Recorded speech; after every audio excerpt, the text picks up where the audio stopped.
If you are a done-for-you service provider and you're having a hard time balancing your work with your clients and then also having consistent sales and marketing activity, you are not alone. I'm going to break down a weekly rhythm for your sales and marketing that isn't going to take you away from having great delivery with your clients, but it's going to keep you out of these massive feast or famine cycles that are really stressful for both you, team, and your family. If we haven't met before, my name is Tasha Smith.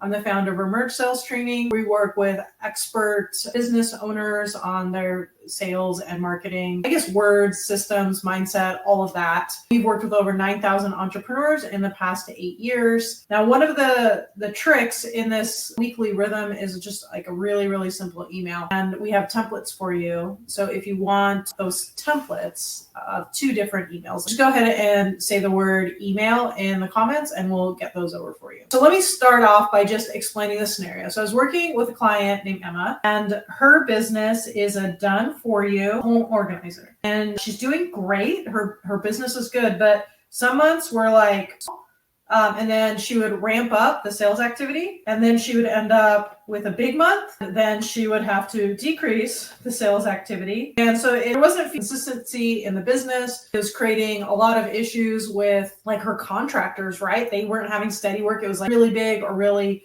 not a lot. And so the goal is, how do I have 15 months, like something like 13 to 18K in that range. So the lows aren't too low and the highs aren't too high in order to break all of the systems. And so she came to me with this question of, what am I supposed to be doing all day? She really likes to learn. So she's always looking at that. And then it started to get really confusing on what is it actually that I need to do. So here is what we worked on for her weekly rhythm. And then you can adjust it based on where you are in your business from a revenue perspective, from a delivery perspective, what is your actual business, and we can go from there. Okay, so the first thing we did is we said, okay, we have 2 days for delivery of projects. So we're either going to do 1 2-day project or 2 1-day projects, and that's max. We're not going to go over that. We're going to do 1 to 2 home consults. And really the target is this 1, right? We're trying to get consistency, not maxing out everything all of the time. So just at least 1 home consult. 2 is the max. So we're not allowed to do 3 consults. This will keep the peaks from being too high and therefore the valleys being less low. We're going to do 2 to 3 like triage / initial consults, whatever you're used to calling. That's like the 15-minute like intro call to just see if we're going to do an actual full conversation on the thing. We're going to do 1 email per week. We're going to do 1 personal page post. And so the thing that she posts on her personal page is going to be the same thing as she sends an email. So we're just taking the same content and going 2 different places. Any community Facebook groups, she's going to also do that same content in that community Facebook group. So she's not writing multiple pieces of content. We're just posting it in different places. We're going to do 1 post job debrief, right? So whatever jobs were done the previous week, we're going to make sure that we talk to that client, see how they feel.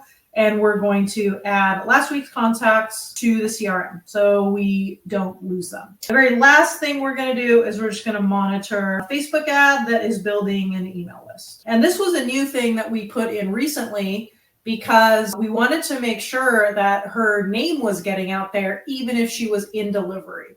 So last week she took her kids to Disneyland. This ad is like bringing in people onto her email list. While she's on site, she's having people come onto her email list. So there is always something going on with sales and marketing, even if she isn't like using her own muscles and instigating it. We have word of mouth and Facebook ads just kind of running in the background.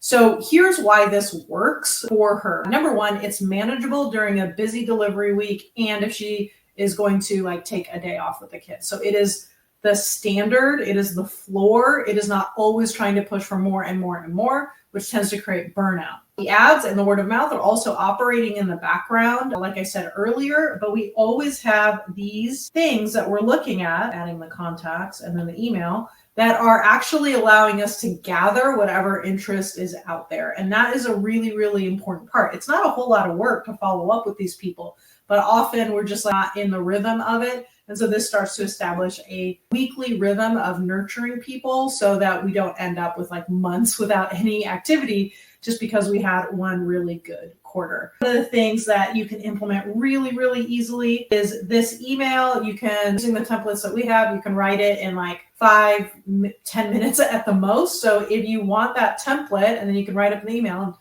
and send it out right away, that'll give you a quick win. So if you want that template, just go ahead and comment below and we will get it over to you right away. And I really, really hope that this helps you to understand how to balance the marketing, sales, and delivery without having the delivery suffer. So I hope you have an amazing day, and we'll talk soon. Bye.